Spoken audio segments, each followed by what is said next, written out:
Осъдиха шофьор, дал 50 лева подкуп на полицай, за да го пуснат, след като го хванали да кара пиян.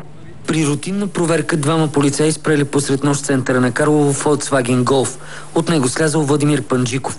Той бил във видимо на трезво състояние и дъхал на алкохол, според твърденията на катаджиите. Ми казаха да духам муштука. Това за пробата.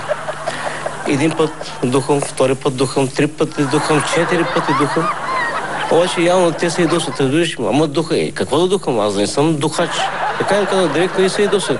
Ми да, той си е пияч, не е духач. 1, 2, 3 големи да му бяха дали да дръпне, хич нямаше да се ядоса, ама айде сега. Един път духам, втори път духам, 3 пъти духам, 4 пъти духам. Обаче явно те се ядосват. Виждаш, ама духа. Какво да духам? Аз не съм духач. Така им каза директно и се ядосват. А опитахте ли да им дадете пари? Давам им 50 лева, така им подавам, вземете, почерпете с те 50 лева. Само ме пуснете да си отида на работа. Полицаите не го пуснали и го оставили 2 денонощия в ареста.